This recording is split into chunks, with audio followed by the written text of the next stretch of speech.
নমস্কার বন্ধুরা, আমার আজকের recipe restaurant style chana masala recipe. কিভাবে খুব সহজেই বাড়িতে থাকা ঘরোয়া কিছু উপকরণ দিয়ে আমি এই চানা মশলা রেসিপিটি বানালাম, সেটাই আজ আপনাদের সঙ্গে শেয়ার করে নেব।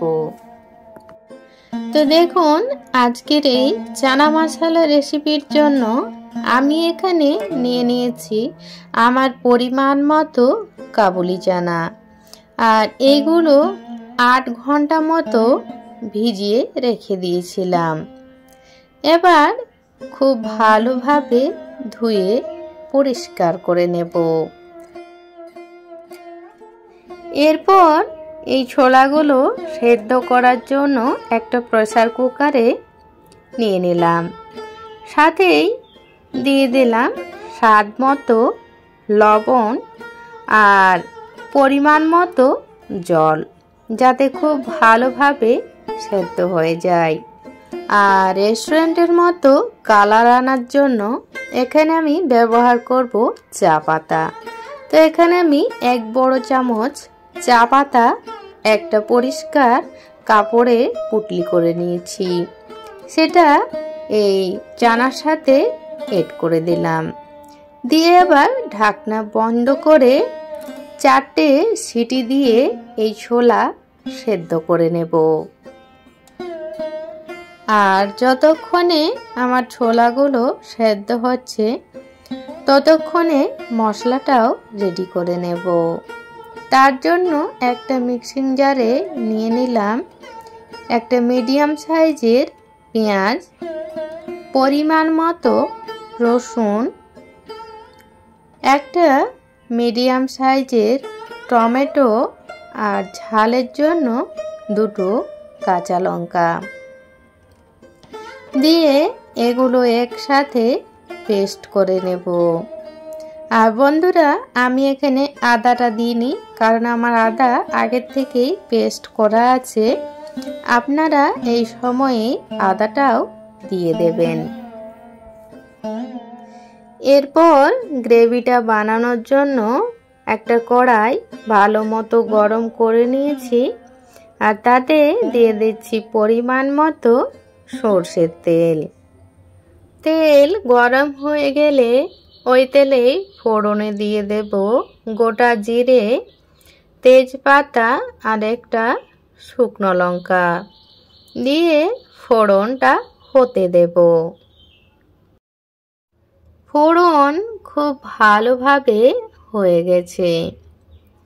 এবার এড করে দেব পেস্ট করে রাখা মশলা, সাথেই এড করে দেব আদা বাটা।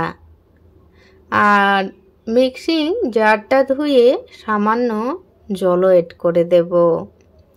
দিয়ে খুব ভালোভাবে ভেজে কষিয়ে নেব, যাতে মশলার কাঁচা গন্ধটা পুরোপুরি চলে যায়। আর এই যে দেখুন, বাটা মশলার কাঁচা গন্ধ চলে যাওয়া পর্যন্ত ভেজে কষিয়ে নিয়েছি। এবার এড করে দেব রেগুলার গুঁড়ো মশলা। তো তার জন্য এখানে নিয়ে নিয়েছি পরিমাণ মতো হলুদের গুঁড়ো, 1 চামচ ধনের গুঁড়ো, 1 চামচ জিরের গুঁড়ো আর সামান্য লঙ্কার গুঁড়ো।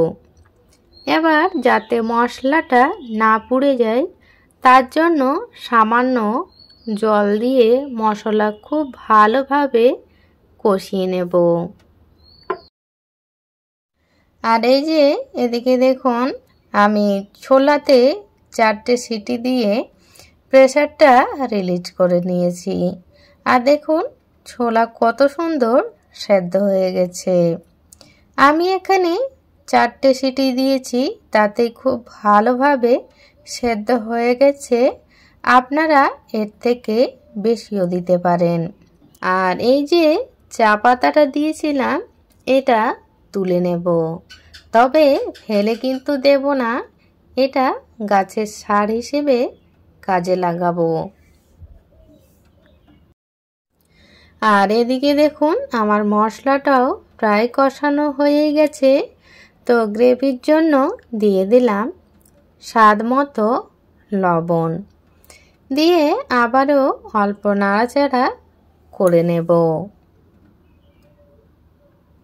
আর এড করে দেব সেদ্ধ করে রাখা কাবুলি ছোলা, দিয়ে খুব ভালোভাবে মশলার সাথে কষিয়ে নেব। এখানে কিন্তু আর এক্সট্রা কোনো জল দেব না, যে জলটা আমি সেদ্ধ করেছিলাম সেই জলটুকুই দিয়ে দিলাম। বাকি আর এখানে এক্সট্রা কোনো জলেই ব্যবহার করব না, শুধু মশলার সাথে খুব ভালোভাবে কষিয়ে নেব। আর এই যে দেখুন ৬-৭ মিনিট মতো খুব ভালোভাবে কষিয়ে নিয়েছি। এরপর এর সাথে এড করে দেব চানা মশলা। এটা আপনারা যে কোনো মুদিখানার দোকানে পেয়ে যাবেন বা বাড়িতেও তৈরি করে নিতে পারেন। তো এই সময় আমি পরিমাণ মতো চানা মশলা এড করে দেব। আপনারা যে পরিমাণে এখানে রান্নাটা করবেন সেই পরিমাণ বুঝেই কিন্তু মশলাগুলো ব্যবহার করে নেবেন। তো এই চানা মশলা দিয়ে আমি 2 মিনিট মতো রান্নাটা করে নেব। 2 থেকে 3 মিনিট মতো রান্না করে নিলেই এই চানা মশলা কিন্তু পুরোপুরি রেডি হয়ে যাবে। তো বন্ধুরা, আমার আজকের এই সহজ পদ্ধতিতে তৈরি চানা মশলা রেসিপি যদি আপনাদের ভালো লেগে থাকে অবশ্যই একটা লাইক করে দেবেন।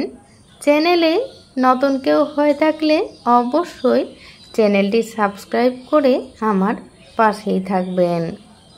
আর এই যে দেখুন চানা মশলা আমার পুরোপুরি রেডি হয়ে গেছে। এরপর নামিয়ে নেব আর গরম গরম রুটি দিয়ে পরিবেশন করব। আপনারা রুটি, লুচি, নান, পরোটা, ভটোরা সব কিছু দিয়েই পরিবেশন করতে পারেন। এই চানা মশলা সব কিছু দিয়েই খেতে ভীষণ ভালো লাগে। তো আজ এই পর্যন্তই রাখলাম বন্ধুরা, দেখা হচ্ছে নেক্সট দিন আরও অন্য কোনো এক রেসিপির সাথে। আপনারা সবাই খুব ভালো থাকবেন, সুস্থ থাকবেন।